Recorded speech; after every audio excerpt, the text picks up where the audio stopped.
Some women, they get frustrated when men speak about al-hijab. Say, look, here we go.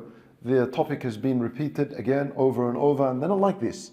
But the thing is, we need to understand that a woman that doesn't adhere to the hijab, or a man that doesn't adhere to the Islamic dress code, you're risking your dua being accepted. See why the topic is big? The topic is huge. It's not just a matter of, I don't like how you're dressing and how you're wearing. This is me telling you, ya sister, your dua, it's at risk of not being answered. Nabi sallallahu alayhi wasallam, he spoke about a man that would travel and his head is all disheveled and he's all dusty and he raises his hand. He says, Ya Rabb, Ya Rabb. Look, he's brought all the etiquette of dua. He's a traveler, disheveled hair, dusty, he's very humble. He's raised his hand, he's saying, Ya Rabb, Ya Rabb, calling Allah with the best of his names. But then his dua is paused, it's stopped. Why? Malbasuhu haram. His dress is haram. He hasn't obeyed Allah in the way he dresses. وَمَشْرَبُهُ حَرَامٌ وَمَطْعَمُهُ حَرَامٌ. What he eats is haram, his income is haram, what he drinks is haram. وَغُذِّيَ بِالْحَرَامِ. He's nurtured upon haram. فَأَنَّ يُسْتَجَابُ لِذَلِكَ. How can Allah answer such a person? So the matter is bigger than just me being concerned about your clothing and how you look like. This is, of course, judgment on the day of judgment with Allah Azza wa Jal. But we're here looking out for each other. Nabi sallallahu alayhi wa sallam, he said, Man satara ala Muslim satara Allahu alayhi fi dunya wal akhirah. Anyone who protects and covers a believer, Allah will cover him on the day of judgment. And covering a believer doesn't just mean to cover his faults and his sins, but to also cover his awrah. So when I say, dear sister, cover your awrah, I'm doing this with intention that Allah covers me on the day of judgment. So this has nothing to do with you. This has everything to do with me and earning a reward that Allah Azza wa Jal covers me on the day of judgment.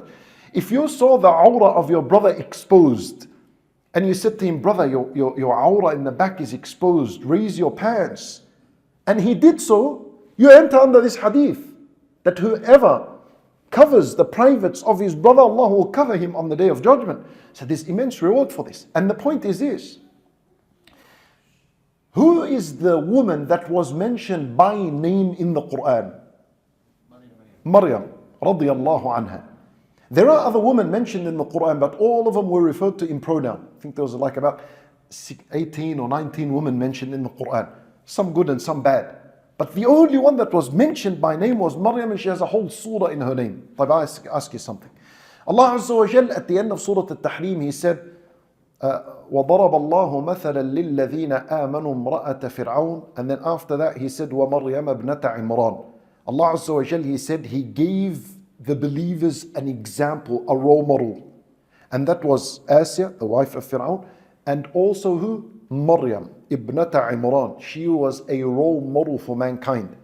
Not only for women, but also for the men. She was a role model. But what made her a role model? What makes her a role model? Here in the same ayah, Allah will tell us what made her a role model. Three things made her a role model. وَمَرْيَمَ ابْنَةَ عِمْرَانَ الَّتِي أَحْصَنَتْ فَرْجَهَا فَنَفَخْنَا فِيهِ مِنْ رُوحِنَا وَصَدَّقَتْ بِكَلِمَاتِ رَبِّهَا وَكُتُبِهِ وَكَانَتْ مِنَ الْقَانِتِينَ. Three things made her a role model. The first one of them was أَحْصَنَتْ فَرْجَهَا. She covered her privates. Her modesty made her a role model. This أحصنت فرجها includes everything related with modesty. And so al-hijab and covering up is included in أحصنت فرجها. This is what made her a role model. How can we ignore? How can we possibly ignore the matter of al-hijab and modesty of a woman?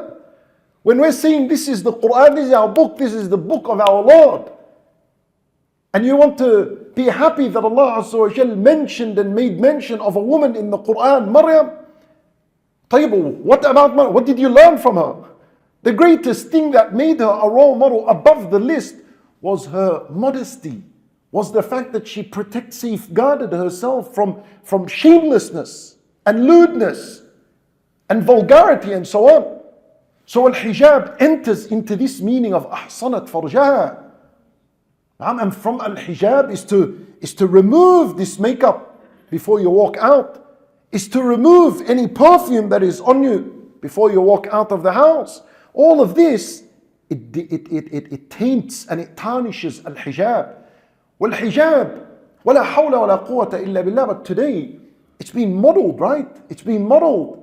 Oh, fancy colors and fancy shapes and styles, and this one's lighter than this, and this one. What? Al-hijab. See, I'll tell you something about al-hijab. The less attractive you look with al-hijab, the correct hijab it is. The more attractive you look with this hijab you're wearing, the less hijab you're wearing. The point of the hijab was concealment, was to cover. It wasn't to attract, it wasn't to make you look beautiful. The point of al-hijab is not to make you look beautiful and attractive. That's not the point. The point of al-hijab is to make you look less and less attractive so that whoever walks past doesn't even want to look at you. That's the point of al-hijab.